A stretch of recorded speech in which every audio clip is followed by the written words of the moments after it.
Well, we've spent a good part of this morning fishing a little bit more sheltered areas because we had some pretty strong wind and pretty big gusts. We moved out in a little bit more open water. I mean, the wind's still blowing quite a bit, but still manageable right now. Much more than this morning, and hopefully we'll get something going here. The St. Lawrence River system may be home to some of the largest muskies in the world, but these fish are subject to the same idiosyncrasies indicative to muskies in any other freshwater lakes or rivers, no matter the size. Thorpe, I'm having fun here in the waves, buddy. And while Pete and Marc's approach to trolling this massive seaway has been fast, furious, and tenacious in upkeep. Nice spot. She's got an interesting little divot on her back as she waves to the camera there. The hours between bites are getting longer, indicating a need for adjustment somewhere in their pattern.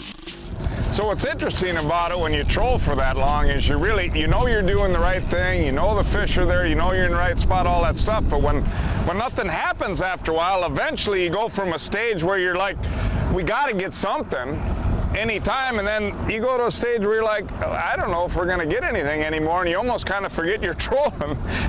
But we're continuing to work at it, trying different things, and then just all of a sudden the rod goes off. It looks like with the midday wind finally backing off enough to allow safe access back out into the open waters of the channel, the needed adjustment seems like it's running the entire trolling setup a few feet deeper than was previously working yesterday.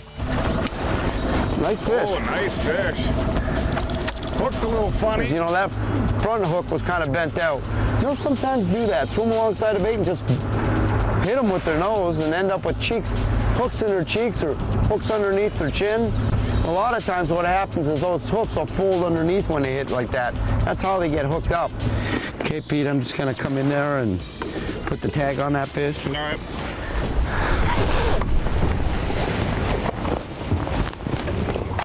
Good. Okay, let's have a quick look at her. Go. Well, I'll tell you what, that's this one is gonna be a fatty. When she gets bigger, I shouldn't say gonna be, it already is.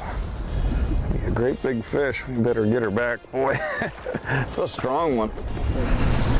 One thing that's extremely important, of course, doesn't matter what you're fishing for, when you're trolling lures, you want to know how deep they're running. It's simply a patterning thing and a reproducing thing. A lot of times when you're out trolling and looking at the graph, there's a couple of things you're going to want to look for. One of them is just forage. You might be looking for the fish themselves, but also what they're eating in the water column. And also stagger different lures for when you start to try and pattern those fish. You may have a zone where you think most of them are, but you want to start above that and below that a little bit. So we use a super braid line, and I really like this Fireline tracer braid. No stretch, extremely thin, so it cuts through the water. You're getting depth immediately, maximum depth out of the line. It's 80-pound test, so nothing's going to break. So most people use line counter reels. That's probably the best way to go. But let's say you don't have a line counter reel and you still want to know exactly how much line you're letting out. This tracer braid is great for that too. It's in increments. You can see the difference here on the spool. One is going to be bright chartreuse and the other one's a real dark green, so it's real obvious, and all you need to do is obviously count those as they go out, and you can reproduce your trolling depths as well very easily with it.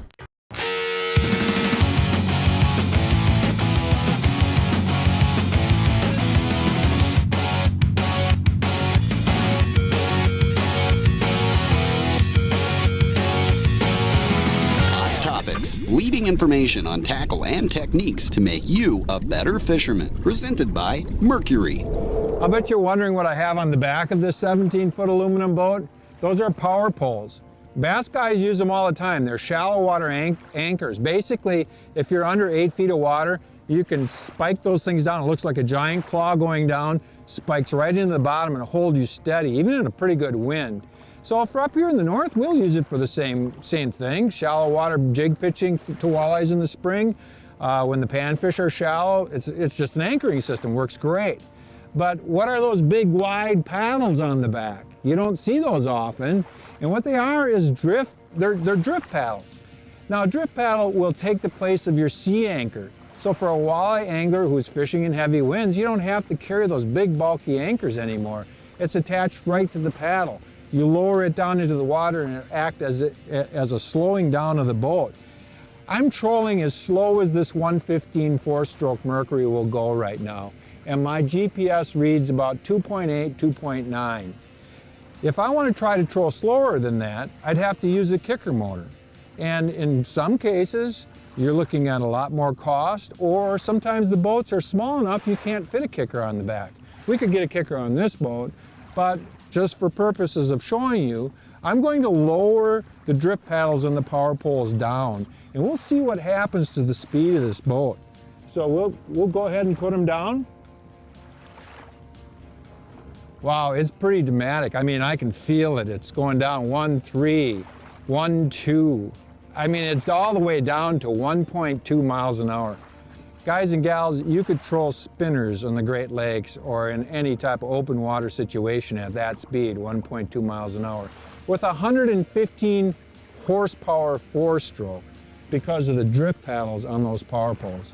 This is amazing because now, no matter what size boat you have, you can control the speeds to any speed that you want. It's cutting edge stuff for your smaller boat.